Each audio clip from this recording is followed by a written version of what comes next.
I was just reading on my Google alerts, and concussions changing the business and might lead to shorter careers.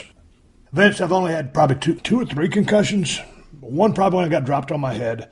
Maybe one at Highway to Hell in Madison Square Garden with Undertaker. Maybe. I was just he knocked me out with the back of his head, but I don't know. So, what's your take on the rate of concussions in the ring right now, and also with more cervical injuries in the history of the business within the last 10 years?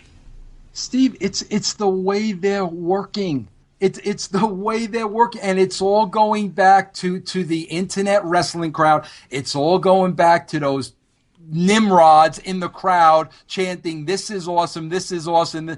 Bro, they're all working to the spot. They're all working for the pop of the spot. They're taking chances that don't need to be freaking bro, when those words come out of my mouth, Steve, they're taking chances that don't need to be taken. You know who comes to my mind?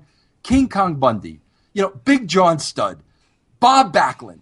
George the Animal Steel. Would those guys ever think about doing a ridiculous spot for the crowd to chant, "This is awesome," that could absolutely leave them paralyzed? But again, bro, I'm going to tell you this, Steve. I don't blame the talent, because there were many times I had to protect the talent from themselves. There were many times I was standing there, they were laying out a match at TNA, and I'm like, "No, bro, you can't do that. That's freaking stupid. You'll break your neck. You don't need to do it." It's the agents, bro. They need to look at who are the agents laying out these matches. Why are they allowing all these high spots to take place? Steve, do you know what's the first thing I would do if I had any pull or say so or anything in the wrestling business today? You know what's the first thing I would tell the agents? What? Every single match does not leave the ring. Every match stays within the four ropes. Every single match. That's the first thing I would do. That's what would bring psychology back into the game, because it does not exist in wrestling anymore. And that's why the casual fans don't watch. They're used to wrestling being a certain way. If they want to watch Circus Soleil, they'll go to Circus Soleil. That's not wrestling to them. Interesting. The business it's just sped up so much. It is what it is, and I'll leave it alone because I don't be the grizzled veteran. Pick the product apart too much. Bro, why are you allowing me to be the grizzled veteran at my expense, bro? Because I used to work in the ring. I know, but it's a whole different ball game. But Steve, I want to make one thing clear. Yeah. I say that to improve the product and to bring the people back. It's not a personal thing. Bro, if guys want to go out there and break their necks, go out there and break your necks. I mean, I'm not the one doing it. My concern is let's bring the people back to wrestling. Let's bring the masses back. Because you know what I always think about, Steve? I always think about the pockets of the boys. The more people that watch wrestling, the more money they're going to make. And Steve, they got a very short shelf life. Right. They have X amount of years to make money. The more people watching, the more money they're going to make. It's that simple. Well, I was watching, I was in my garage doing cardio on my bike, and I was bored to death. Now, I've got a short attention span to begin with, so I said, well, hell, I'll get the WWE Network, put it on the table in there, and watch some wrestling matches. So I went to best matches in WWE or whatever. It's from all the territories. And, of course, I picked out a Flair Steamboat match, which one it was, and they had several famous matches that were captured on a camera. And it was either 88 or 90. But nonetheless, the biggest takeaway I had from that was the salesmanship. Jesus, Ricky was selling those chops, the punches. I mean, he'd turn his head, and Vince and I can see each other. He's on my screen. We're Skyping with a video. And, dude, just the visual of the fact that when Flair hit him, it hurt. Ricky was vulnerable. Here's this good-looking guy with a great body who could work his ass off, but he wasn't bulletproof. You could hurt him, and in turn, he could hurt Flair. That was understood. And so you could see the damage they inflicted upon each other, as they told, one of the great stories that they always told when they were in the ring. But Dude, when you see what's happened to, I don't want to beat this in the ground because I talk about it all the time, but the once devastating DDT delivered by Jake the Snake Roberts is just, and every time it happens, everybody knows it's a 2 count and a kick out. Please, what's the use of using the damn thing? But bottom line here, Vince, is I'm saying sales have been shipped within those squared circle ropes that you say stay in. Do you know why it's lost, Steve? There's a very simple explanation to it. Because I saw it, bro. I lived it my last years at TNA. When all this was transpiring, I lived it. Steve, this is why. This is why that no longer exists. You got these young guys together in the back. You know, the agent gets with them. Okay, this is the match. This is what they're looking for. They leave it up to the young guys to put the match together. So the young guys put the match together. Steve, this is what I saw all day long. I would see the two guys, and they're doing this in the back, Steve. What they're doing is they're memorizing all their spots. Now, Steve, think about this logically, okay? If they're memorizing all their spots and their head is full of a 10-minute match and everything that happens in that match, okay, what's the first thing that goes out the window? Their character.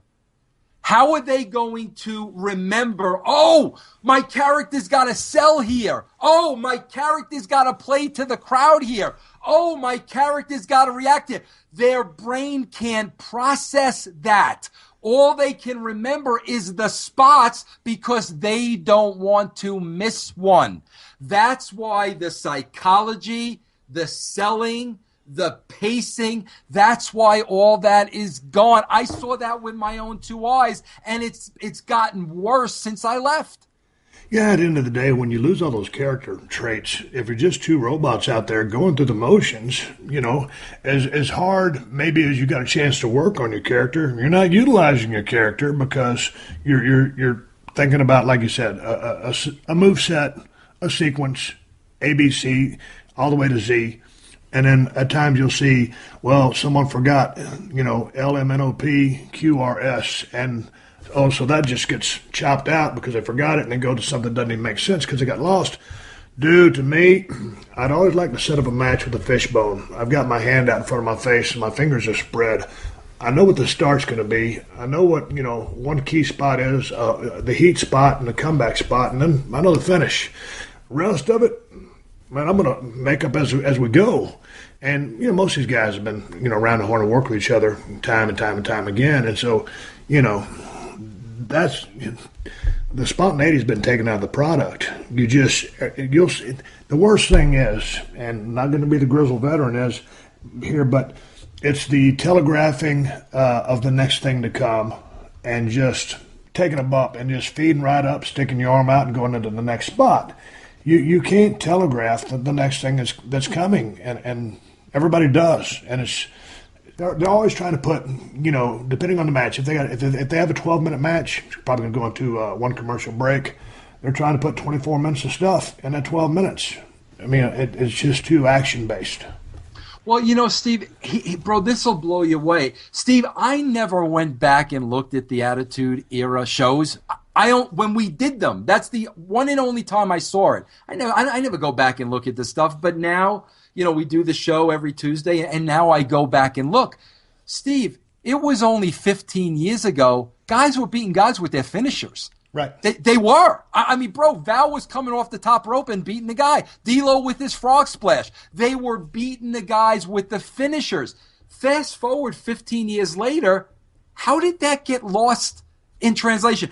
I believe, Steve, that everything needs to evolve. Let's face it, bro. Everything needs to change. But here's what I believe.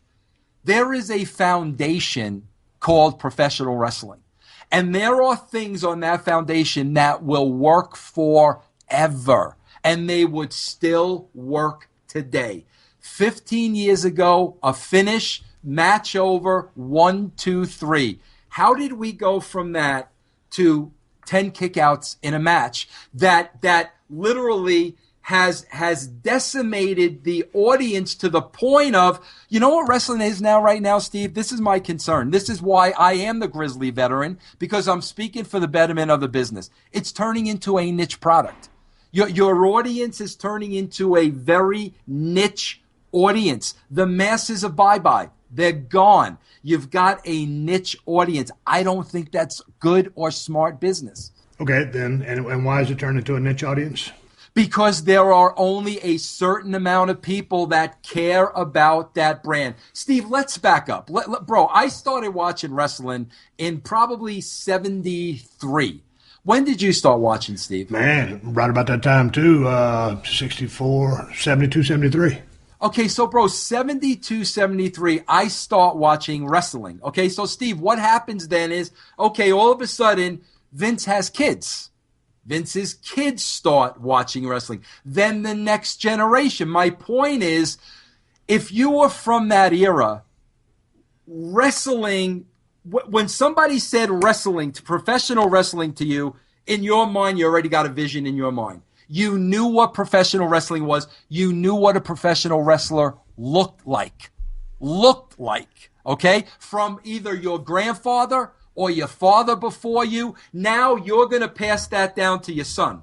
Okay, you're building the audience through the generations with the same formula. But now, Steve, all of a sudden you change that formula. Now all of a sudden, this guy looks like my landscaper. He doesn't look like a wrestler. Wait a minute, this doesn't look like a wrestling match. This looks like a stunt show.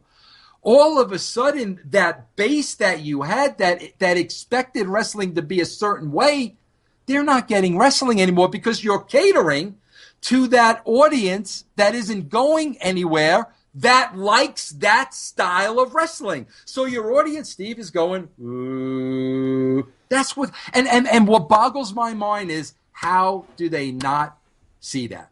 How can they not comprehend what is happening? Interesting. Hey, let's talk about WrestleMania 32.